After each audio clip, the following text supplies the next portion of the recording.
अंजीर लागवड आणि उत्पादन। अंजीर उत्पादनाच्या बाबतीत महाराष्ट्र राज्याचा भारतात प्रथम क्रमांक लागतो।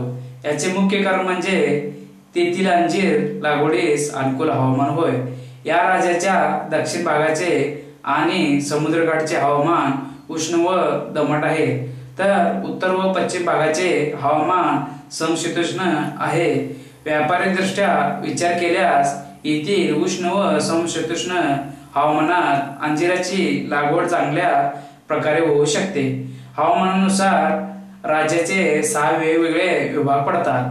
किनारपट्टी नजीकचा सागरी, डोंगराळ, उष्ण व दमट विभाग, पश्चिमेचा दख्खन विभाग, पूर्वेचा दख्खन विभाग, मध्य विभाग, पूर्व विभाग, जास्त पावसाचा पूर्व विदर्भ भाग। तापमानाचे अंजीर झाडावर प्रत्यक्ष व अप्रत्यक्ष असे दोन्ही प्रकारचे परिणाम होतात। तापमानाचा झाडाचे पालेवाढ, फळधारणा, विविध प्रकारच्या इजा, सुप्तावस्था आणि झाडाच्या पेशींची वाढ यावरील परिणाम प्रत्यक्ष स्वरूपात असतात, तर रोगजंतू, किडींची वाढ, बाष्पीभवन, अनावृष्टीसह होणारे दुष्परिणाम अप्रत्यक्ष स्वरूपाचे असतात। झाडाची श्वसनक्रिया, बाष्पोच्छ्वास, करबत-सामीकरण, अन्नद्रव्याचे अंतर्गत वहन व हालचाल इत्यादी अनेक जीवन कार्याच्या गोष्टी तापमानावर अवलंबून असतात। मोसमातील बदलानुसार कमी जास्त व मध्यम तापमानाचा अंजिराच्या झाडावर वेगवेगळ्या प्रकारचा परिणाम घडून येतो। प्रकाशाची तीव्रता जर योग्य असेल तर करबत-सामीकरणाचा वेग वाढतो, श्वसनक्रियेचा वेग सामान्य राहतो व कर्बीय पदार्थाचा भरपूर पुरवठा अंजीर झाडाच्या वाढीला उपलब्ध होतो। अति पाऊस अंजीर पिकास मानवत नाही। मध्यम स्वरूपाच्या पावसाच्या प्रदेशात अंजिराचे पीक उत्तम येते। तसेच अवर्षण प्रवणग्रस्त क्षेत्रात देखील अंजिराचे चांगले पीक येते। पुणे, सासवड किंवा पुरंदर तालुका अवर्षणग्रस्त क्षेत्रात मोडतात। या भागात पाऊस अत्यंत तोकडा व अनियमित पडतो। तसेच हवामानातील पडणाऱ्या पावसाची विभागणी देखील अस्थिर असते, परंतु येथील उष्ण व कोरड्या हवामानामुळे अंजिराचे चांगले उत्पादन येते। आर्द्रता ऑक्टोबर ते डिसेंबर या काळात हवेत आर्द्रता कमी असते। हा काळ अंजिराच्या वाढीस अनुकूल असतो। कधी कधी मार्च-एप्रिल महिन्यात पाऊस पडतो, त्यामुळे आर्द्रतेच्या प्रमाणात वाढ होऊन पक्वफळे खराब होतात। दक्षिणेकडे अंजिराच्या विश्रांतीचा काळ हा जास्त आर्द्रतेच्या वेळी म्हणजे पावसाळ्यात येतो, त्यामुळे तेथे पावसाळ्यातील आर्द्र हवामानामुळे पानावर तांबेरा रोगाचा मोठ्या प्रमाणावर प्रादुर्भाव होऊन झाडाची पानगळ होते। हिमधुके दवाचे व जलाचे बिंदू एकदम थंडी पडल्यास गोठतात। ह्या गोठलेल्या कणांनाच हिमधुके असे म्हणतात। अति थंडीची लाट उत्तरेकडून आल्यास किंवा स्थानिक हवेत जास्त थंडपणा आल्यास असे धुके पडते। जमिनीची निवड सर्वसाधारणपणे अंजिराची मुळे 90 ते 120 सेंटीमीटर पर्यंत खोल जातात, त्यामुळे जमिनीच्या पृष्ठभागाकडे त्याचप्रमाणे तिच्या खालील थराकडे जास्त लक्ष द्यावे लागते। अंजिराच्या झाडाच्या मुळांचा विस्तार मुख्य खोडाच्या सभोवताली 2 ते 2.5 मीटर अंतरापर्यंत होतो। अंजिराची लागवड सर्वच प्रकारच्या जमिनीत करता येते। हे जरी खरे असले तरी पण अशा सर्वच प्रकारच्या जमिनीचे भौतिक आणि रासायनिक गुणधर्म सारखेच नसतात। थोड्या थोड्या अंतराने जमिनीचे रंग जसे भिन्न असतात तसेच त्याचे गुणधर्मही भिन्न असतात। जमिनीचे गुणधर्म अंजिराची लागवड व्यापारी तत्त्वावर करायची असल्यास जमिनीची निवड करताना भौतिक आणि रासायनिक असे 2 प्रकारचे गुणधर्म लक्षात घ्यायला पाहिजे। जमिनीचे भौतिक गुणधर्म झाडाच्या वाढीशी निगडीत असतात। याद्वारे झाडास आवश्यक अन्नद्रव्ये, सेंद्रिय पदार्थ, पाणी आणि हवा यांचा पुरवठा होत असतो। या आवश्यक घटकांचा पुरवठा मुख्यत्वे करून झाडांच्या मुळाद्वारे होत असतो। हा पुरवठा एकसारखा चालू राहणे म्हणजे वर्षानुवर्षे अंजीर बाग उत्तम राहणे होय। जमिनीच्या काही भौतिक गुणधर्मावर काही रासायनिक गुणधर्म अवलंबून असतात, त्यामुळे अंजीर बागेत उद्भवणाऱ्या समस्यांचे मूळ तिच्या भौतिक पातळीतील बिघाडात असते। जेव्हा मोठ्या प्रमाणात खते आणि संजीवके वापरूनही उत्पादनावर मर्यादा येतात, तेव्हा त्याची कारणे जमिनीच्या गुणधर्माशी निगडीत असतात याची खात्री पडते। जमिनीची प्रत अंजिरास मध्यम प्रतीची काळी तांबूस रंगाची चिकणमातीची पृष्ठभागाखालची 90 ते 120 सेंटीमीटर वर मुरुमाचा थर असलेली व गाळाची जमीन या पिकास उत्कृष्ट समजले जाते. तांबूस काळ्या जमिनीत अंजिराची लागवड चांगल्या प्रकारे करता येते, परंतु अतिशय भारी जमिनी या पिकास अयोग्य ठरतात. हलक्या प्रतीच्या जमिनीत पुरेशा प्रमाणात चुना असेल तर अशा जमिनीत अंजिराची लागवड करता येऊ शकते. जमिनीची प्रत मातीच्या कणांच्या जाडीवर अवलंबून असते. जमिनीचे वाळू, रेती, चिकणमाती व गाळ यांच्या प्रमाणावरून जमिनीची हलकी, मध्यम व भारी यामध्ये वर्गीकरण केले जाते. या वर्गीकरणावरून अंजिरास एकदम वालुकामय, एकदम गाळाची किंवा एकदम चिकन मातीची जमीन चांगली नसते. पुणे भागात अनेक प्रकारच्या जमिनीत या फळझाडाची लागवड झालेली आढळून येते. पुणे सासवड भागात अंजिराची लागवड योग्य अशा मध्यम काळ्या जमिनीत आढळून येते. राजेवाडीच्या हलक्या मगदुराच्या व भरपूर चुना असलेल्या जमिनीत, त्याचप्रमाणे सोनोरी, झेंडेवाडी येथे तांबूस काळ्या जमिनीत या फळझाडाची लागवड केलेली दिसून येते. सासवडच्या पश्चिमेस असलेल्या बिहुरी, चांबळी त्या ठिकाणच्या डोंगर उतारावरील जमिनीतही हे पीक चांगली येत असल्याचे निदर्शनास येते. जमिनीची घडण किंवा रचना ही रेती, चिकणमाती व गाळ यांच्या मांडणीवर अवलंबून असते. या मांडणीत मातीच्या कणांची वाटणी, जमिनीतील सेंद्रिय पदार्थ, चुना, लोह व जस्त यांचे कण असतात. यांच्या बांधणीनुसार जमिनीमध्ये मातीच्या कणांचे समूह तयार होतात. मातीच्या कणांच्या समूहाच्या मांडणीवर जमिनीची रचना किंवा घडण अवलंबून असते. या घडणीवर जमिनीतील पाण्याचा निचरा, हवा व पाणी यांचे प्रमाण, मुळांची व जीवाणूची वाढ, जमिनीची सुपीकता व इतर रासायनिक गुणधर्म अवलंबून असतात. जमिनीची खोली अंजिराची मुळे 90 ते 120 सेंटीमीटर पर्यंत खोल जातात. याच थरात बहुसंख्य झाडांच्या मुळांचे जाळे पसरलेले असते. अंजिराच्या झाडाची मूळ संस्था ही तंतुमय मुळाची असल्यामुळे त्यांची वाढ जमिनीच्या वरच्या थरात जास्त करून नये, जमिनीच्या थरात जास्त करून होते. या सर्व भागात हवा खेळती असावी लागते. त्यासाठी जमीन अगदी मोकळी व भुसभुशीत असावी. ज्या जमिनीची खोली 1 ते 1.25 मीटर आहे अशी जमीन अंजीर लागवडीसाठी निवडावी. तसेच या खोलीच्या खाली नरम मुरुमाचा थर असेल तर फारच चांगली. निचरा, अंजीर बागेतील पाण्याचा निचरा अतिशय महत्वाचा आहे. जमीन कोणत्याही प्रकारची असो, तिचा निचरा चांगला असला पाहिजे. भारी जमिनीत पाण्याचा निचरा चांगला होत नाही, कारण अशी जमिनीत मातीच्या कणात जास्त प्रमाणात पाणी धरून ठेवण्याची क्षमता असते. आम्ल व विम्ल निर्देशन अंजिराचे पीक खारवट व चोपण जमिनीत देखील चांगले येऊ शकते. या फळझाडाची योग्य प्रकारे वाढ होण्यासाठी व दर्जेदार उत्पादन मिळण्यासाठी जमिनीचा आम्ल व विम्ल निर्देशांक 7.4 ते 7.8 च्या आसपास असायला पाहिजे.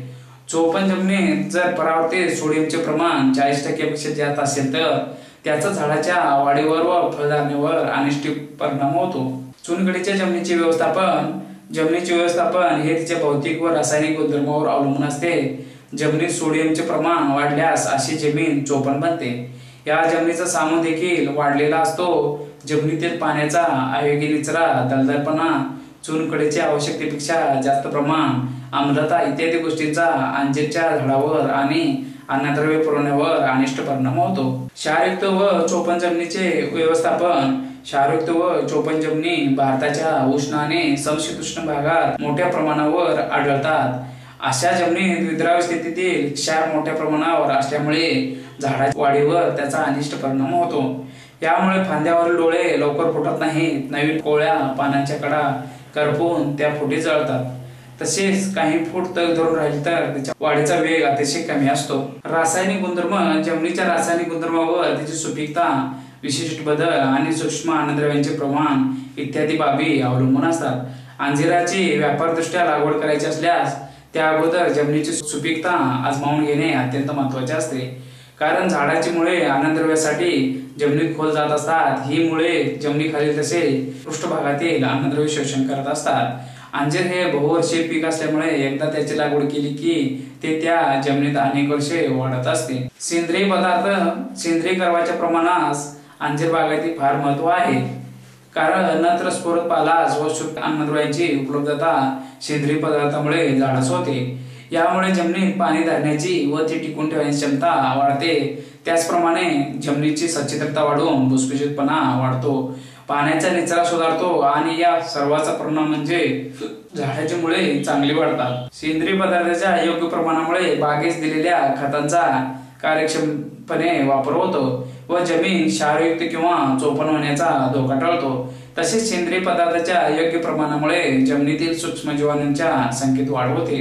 त्यामुळे जमिनीतील अन्नद्रव्याची उपलब्धता वाढून त्याचे जमिनीत होणारे स्थिरीकरण टाळता येते। अंजिराचे प्रकार आणि जाती। अंजीर फिग, धुमर, सिमायती या नावाने देखील ओळखले जातात। मोरेसी कुळात वड, पिंपळ, उंबर, तुती व फणस ही झाडे आहेत। उंबर हे भारतात सर्वत्र आढळणारे झाड आहे, परंतु त्याची फळे निकृष्ट दर्जाची असल्यामुळे ती खाण्यास योग्य नसतात। मोरेसी कुळात 60 गोत्रे आणि 2000 पेक्षा जास्त उपजाती येतात। त्यात वृक्ष, झुडपे, वेली इत्यादींचा समावेश होतो। यापैकी अंजीर हे एक फळझाड असून त्यात दुहेरी गुणसूत्राची संख्या 26 असते। अंजीर पानगळीच्या वर्गातील फळझाड असून ते मध्यम उंचीचे असते। झाडाच्या साली चीक असतो। फळे मांसल, मऊ व गोड असतात। दक्षिण भारताच्या पूर्व किनाऱ्यावर तयार होणाऱ्या फायकस रॉक्सबर्गा या जातीची फळे मात्र निकृष्ट प्रतीची असतात। तसेच या वर्गात फायकस रिलिजिओसा, फायकस बेंगेलिनिस व फायकस इलिस्टिका मोडतात। फुलाच्या प्रकारावरून आणि परागीकरणाच्या प्रक्रियेवरून अंजिराचे साधारण 4 प्रकार पडतात। कॅप्रिफिग या प्रकारातील फळझाडे प्रदेशात आहेत। या झाडावर नर व मादी दोन्ही प्रकारची फुले असतात। या प्रकारच्या झाडावर वसंत, ग्रीष्म आणि शिशिर असे 3 ऋतूत बहार येतो। स्मिर्ना अंजिराचे फळ म्हणजे अनेक फुलांचा पुष्पासनापासून तयार झालेले आवरण होय। या आवरणाच्या शेवटी एक लहानसे छिद्र असते। या गुच्छातील फुलात नर फुले आणि काही प्रमाणात मादी फुले असतात। या प्रकारच्या अंजिरात मादी फुलात बीजधारणा झाल्याशिवाय फळे झाडावर टिकत नाहीत। ॲड्रियाटिक या प्रकारच्या अंजीर जातीमध्ये परागीकरणाची आवश्यकता नसते, कारण यात फळधारणा ही आपोआप होते, म्हणजे फळधारणा अफलित फलनाने होते। या जातीच्या फळात होप व पोकळ बी असते, त्यामुळे या बियांचा वापर नवीन झाडाच्या लागवडीसाठी करता येत नाही। व्हाईट सान पेड्रो या अंजिराचा प्रकार हा स्मिर्ना आणि ॲड्रियाटिक यांच्या मधला आहे। स्मिर्ना प्रकारच्या अंजीर जातीच्या झाडावर कृत्रिमरित्या परागीकरणाची क्रिया करावी लागते आणि त्यानंतरच फळधारणा होते। यांच्याविरुद्ध ॲड्रियाटिक प्रकारात कृत्रिम परागीकरणाची आवश्यकता नसते, तर तेथे आपोआप फळधारणा होते। व्हाईट सान पेड्रो या प्रकारात मात्र सुरुवातीस परागीकरणाची आवश्यकता नसते। अंजिराच्या जाती। अंजिराचे झाड हे अगोदर वर्णन केलेल्या 4 प्रकारात मोडते, परंतु स्थानिक नावानेही जाती प्रचलित आहेत। ब्रॉबेन शास्त्रज्ञाने फळाच्या आकारावरून, सालीच्या रंगावरून, घराच्या सुगंधावरून व पुष्पबंधाच्या लांबीवरून निरनिराळ्या जातीत अंजिराची वर्गवारी केली आहे। कॅप्रिफिग प्रकारच्या जाती। कॅलिफोर्नियामध्ये कॅप्रिफिग अंजिराच्या ज्या काही जाती आहेत त्या लागवडीखाली आहेत। क्रोइसिक ही जात कॉर्डेलिया, सेंट जॉन, पिंकवड मेल या नावाने देखील ओळखली जाते। क्रोइसिल या जातीची फळे संपूर्णतः अपलित फलनाद्वारे तयार होतात। ही फळे मांसल असून ते खाण्यास योग्य असतात। एक्सेलसियर ही अतिशय चांगली जात असून अभिवृद्धीसाठी हिच्या काड्या अतिशय जास्त किमतीस विकल्या जातात, परंतु आता ही जात क्वचित आढळते। फ्लायकस प्लामाटा ही जात फ्रान्सची यांनी शोधून काढली असून या जातीची मोठी झाडे दक्षिण कॅलिफोर्नियामध्ये काही ठिकाणी आढळतात। या जातीचे फुटवे लांबट आकाराचे असून त्यांचा रंग करडा असतो। या जातीच्या पानास दले नसतात।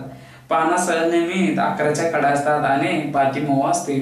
फायकस चिडो कॅरिका ही जात इटलीमधून कॅलिफोर्नियामध्ये आणली। हिचा अंजिराच्या संकरीकरणामध्ये थोडाफार प्रमाणात उपयोग केला जातो। मार्कारियन, मस्लिन, मिल्को, रोहिंडिंग क्रमांक 1, रोहिंडिंग क्रमांक 2, रोहिंडिंग क्रमांक 3, रोहिंडिंग क्रमांक 4, सॅमसॉन, स्टॅम्फोर्ड, स्मिर्ना प्रकारचे अंजीर बहुतेक करून आशिया मायनर, ग्रीस, अल्जेरिया, पोर्तुगाल आणि कॅलिफोर्नियामध्ये आढळून येतात। तेथील प्रमुख जाती बार्डाची। समुद्राच्या जवळपास ह्या जातीची लागवड आढळते। जॉर्ज रोहिंडिंग या शास्त्रज्ञाने ही जात कॅलिफोर्नियात आणली, परंतु यामध्ये फळे जास्त प्रमाणात फाटतात म्हणून तिचा प्रसार जास्त झाला नाही। चेकर अंजीर ही जात आशिया मायनरच्या दक्षिण भागात आइसलँडमध्ये लागवडीखाली आहे। रोहिंडिंग यांनी ही जात कॅलिफोर्नियात आणली, परंतु विशेष असे गुण आढळून आले नाहीत। कसावा स्मिर्ना जिल्ह्यात ही जात लोब इंजीरच्या बरोबरीने मोठ्या प्रमाणात लावलेले आढळते। या दोन्ही जातींची फळे एकत्र सुकवली जातात। लोब इंजीर ही जात सॅरिलोब आणि कॅलिमिर्ना या नावाने देखील ओळखली जाते। या अंजिरासाठी प्रामुख्याने उपयोगात येणारी जात आहे। साधारणपणे या जातीच्या झाडावर खट्ट्या बहाराची फळे येतात। ती फळे आकाराने मोठी, सोनेरी पिवळ्या रंगाची आणि बदामी रंगाचा गर असतो। स्टॅफोर्ड टिमिरिओट, टॅरानी व्हाईट, सान पेड्रो प्रकारच्या जाती, या प्रकारातील जाती खट्ट्या बहाराची फळे अफलित फलनाने व्यापारी किंवा ॲड्रिटिक प्रकारचे जातीप्रमाणे तयार होतात। ब्लँकेटिव्ह, डोफेने, जेंटिले, किंग, लॅम्पिएरा, सॅन पेड्रो अशा प्रकारच्या व्हाईट सॅन पेड्रो प्रकारच्या जाती आहेत। ॲडिओट्रिक प्रकारच्या अंजीर जाती, white Adriatic, Bethel, Blanche, Bourjassotte grise, Bourjassotte noire, brown Turkey, Brunswick, Castle Kennedy, Celeste, क्लेरे, मिशे, कोल्डे सोनोरा, ब्लँका, डोटॅटो, रॉयल वायनार्ड, पिगोडिओर, Genoa, Hunt, black Ischia, green Ischia, white Ischia, white Marseilles lemon, mission, California black, San Pietro, Troiano, व्हेड्रेल लॉन्गियो, कॉन्ड्रियो, डेरेडो, Flanders, Excel, एहोत्रे, सोलेबी, टेना, नार्डिनी, डिएना, इवेरम, गुलबन, दौलताबाद किंवा पुणे सासवड। महाराष्ट्रात पुणे, सासवड व दौलताबाद या भागात मोठ्या प्रमाणात लागवडीखाली असून व्यापारदृष्ट्या अतिशय महत्वाची जात आहे। या जातीचे फुले घंटेच्या आकाराचे असून फिकट जांभळ्या रंगाचे असतात। फळांचे सरासरी वजन 40 ते 50 ग्रॅम, साल पातळ, गर तांबूस व फळावर लव असते। फळातील बी नरम असते। फळे चवीला गोड असतात। यापासून भरपूर उत्पादन मिळते। कोयमतर ही एक चांगली जात असून ती बडोदा भागात जास्त प्रचलित आहे। दिनकर, दौलताबाद जातीमधून उत्परिवर्तनाद्वारा मराठवाडा कृषी विद्यापीठाने ही जात शोधून काढली आहे। या जातीचे खास वैशिष्ट्य म्हणजे फळांचा आकार मोठा असतो। फळांचे सरासरी वजन 80 ते 90 ग्रॅम असून 4 ते 5 वर्ष वयाच्या झाडापासून 1 क्विंटल पर्यंत उत्पादन मिळते। फळात साखरेचे प्रमाण 21% एवढे असते।